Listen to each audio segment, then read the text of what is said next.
kelompok 3 yang beranggotakan saya sendiri yaitu Eva Yuliani dan rekan saya yaitu Nihatun. Di sini kami akan mempresentasikan materi tentang siklus penggajian dan manajemen sumber daya manusia. Baik, langsung saja. Siklus manajemen SDM atau penggajian memiliki tugas-tugas. Yang pertama, merekrut dan mempekerjakan pegawai baru. Yang kedua, melatih. Yang ketiga, memberikan tugas pekerjaan. Yang keempat, memberikan kompensasi. Yang kelima, mengevaluasi kinerja. Yang keenam, memberhentikan pegawai secara sukarela maupun dipecat. Selanjutnya yaitu bagan sistem penggajian. Di sini bisa dilihat cek gaji pegawai, kemudian dikembalikan lagi jadi pengembalian dan potongan pajak. Selanjutnya cek penggajian kepada bank. Selanjutnya cek dan laporan kepada asuransi dan perusahaan lain, kemudian dikembalikan lagi menjadi perubahan tarif dan instruksi. Selanjutnya pajak penghasilan dan laporan pajak ke lembaga pemerintahan, yang selanjutnya akan ada tarif dan instruksi pajak. Kemudian dilaporkan ke berbagai departemen yang akan menghasilkan data kehadiran dan waktu. Selanjutnya laporan tersebut dikembalikan ke departemen MSDM yang akan menghasilkan perubahan dalam penggajian. Selanjutnya aktivitas siklus penggajian. Yang pertama, memperbaharui file induk penggajian. Yang kedua, memperbaharui tarif dan potongan. Yang ketiga, validasi data waktu dan kehadiran. Yang keempat, siapkan penggajian. Yang kelima, keluarkan dana penggajian. Yang keenam, hitung kompensasi dan pajak yang dibayar oleh perusahaan. Yang ketujuh, yaitu pengeluaran dana pajak penghasilan dan potongan lain-lain. Aktivitas siklus penggajian yang pertama yaitu perbaharui file induk penggajian. Di sini memperbaharui file induk penggajian untuk mencerminkan berbagai jenis perubahan penggajian seperti mempekerjakan orang baru, pemberhentian, dan perubahan tingkat gaji. Selanjutnya yaitu perbaharui tarif dan potongan. Perubahan tarif dan potongan terjadi ketika bagian penggajian menerima pembaharuan mengenai perubahan dalam tarif pajak dan potongan gaji lainnya dari berbagai unit pemerintahan dan perusahaan asuransi. Selanjutnya yaitu validasi data waktu dan kehadiran. Yang pertama, informasi mengenai waktu dan kehadiran pegawai datang dalam berbagai bentuk, tergantung pada status pembayaran pegawai. Yang pertama yaitu pegawai yang dibayar per jam akan menerima kartu waktu. Selanjutnya, pegawai yang mendapatkan gaji tetap akan diawasi oleh supervisor secara informal. Yang ketiga, pegawai yang dibayar berdasarkan komisi murni atau gaji yang ditambah komisi akan melakukan pencatatan jumlah penjualan atau kinerja operasionalnya. Selanjutnya yaitu mempersiapkan penggajian. Yang pertama, file transaksi penggajian diurut berdasarkan nomor pegawai. Selanjutnya, file yang telah diurutkan kemudian digunakan untuk menghitung gaji kotor, potongan penggajian, dan gaji bersih.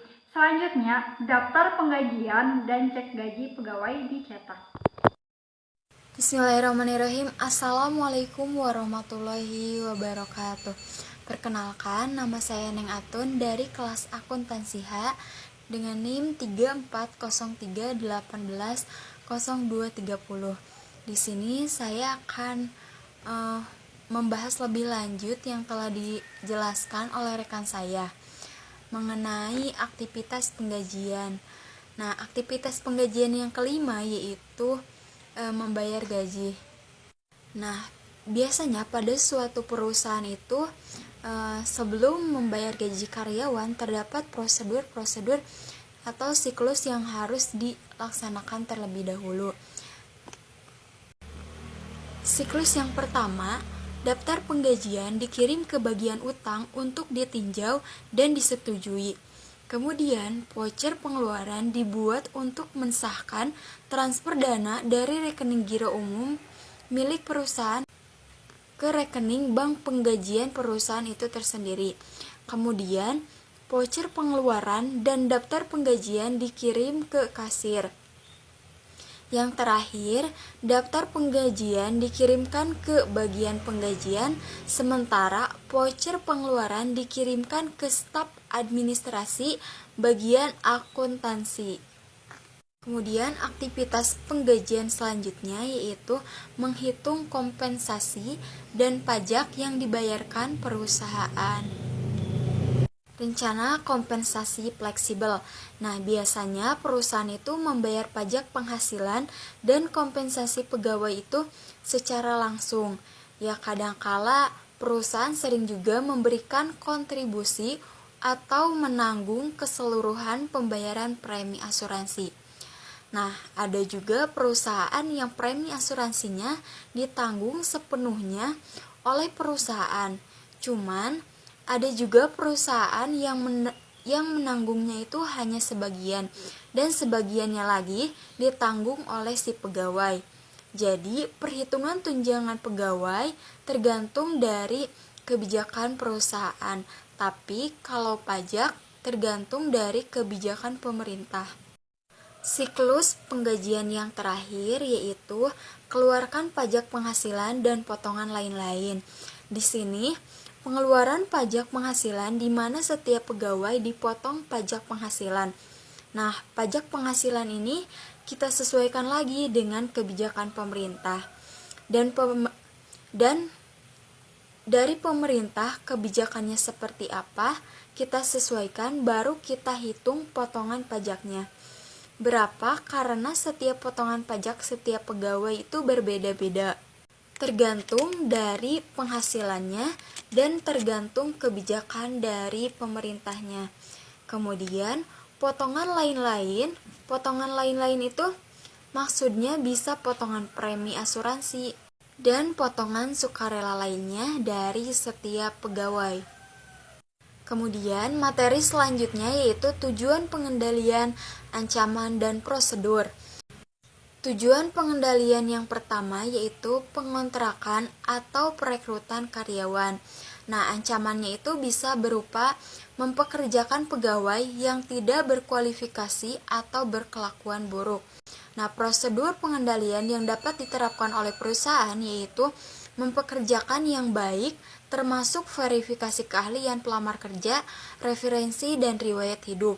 Kemudian ancaman yang kedua, pelanggaran hukum ketenagakerjaan.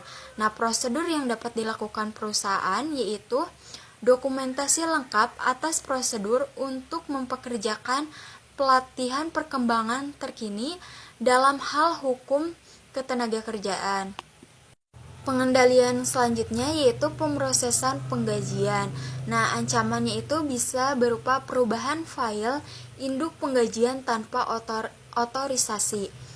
Prosedur yang dapat diterapkan oleh perusahaan yaitu pemisahan tugas data SDM dengan penggajian dan distribusi cek gaji, pengendalian akses tinjauan atas semua perubahan. Kemudian, ancaman selanjutnya yaitu data waktu yang akurat. Prosedur yang dapat dilakukan yaitu otomatisasi pengumpulan data, berbagai pemeriksaan edit, rekonsiliasi data kartu waktu dengan data waktu kerja. Ancaman selanjutnya ada pemrosesan penggajian yang tidak akurat. Nah, prosedur yang dapat diterapkan oleh perusahaan yaitu total batch dan pengendalian aplikasi lainnya, rekening clearing penggajian, dan tinjauan peraturan IRS. Ancaman selanjutnya yaitu pencurian atau distribusi cek gaji tipuan. Kemudian prosedur yang dapat diterapkannya itu setoran langsung, distribusi cek gaji dilakukan oleh seseorang yang independen dari proses penggajian. Kemudian penyelidikan cek gaji yang tidak diklaim, akses terbatas ke cek gaji kosong. Pemberian nomor tercetak dan perhitungan serta pencatatan periodik untuk semua cek gaji. Penggunaan rekening giro terpisah untuk penggajian yang dipelihara sebagai dana tetap. Kemudian yang terakhir ada pengendalian umum. Nah, ancamannya itu bisa berupa kehilangan atau pengungkapan data tanpa otorisasi. Nah, prosedur yang dapat dilakukannya itu pengembangan dan tinjauan periodik atas metrik kinerja yang tepat. Kemudian, Ancaman yang terakhirnya itu kinerja yang kurang baik. Prosedur yang dapat diterapkan oleh perusahaan yaitu pembuatan cadangan, rencana pemulihan dari bencana, pengendalian akses fisik dan logis, enkripsi data. Kemudian materi yang terakhir yaitu keputusan penting, kebutuhan informasi dan model data. Nah, dalam sistem penggajian itu harus didesain untuk mengumpulkan data, untuk mengintegrasikan data biaya dengan jenis informasi lainnya, agar memungkinkan pihak manajemen itu membuat jenis keputusan seperti kebutuhan pegawai di masa mendatang, kinerja pegawai, moral pegawai, efisiensi dan efektivitas pemrosesan penggajian. Sekian yang dapat saya sampaikan. Mohon maaf apabila banyak kekurangan dan apabila banyak kesalahan. Wabillahi taufiq wal hidayah. Wassalamualaikum warahmatullahi wabarakatuh.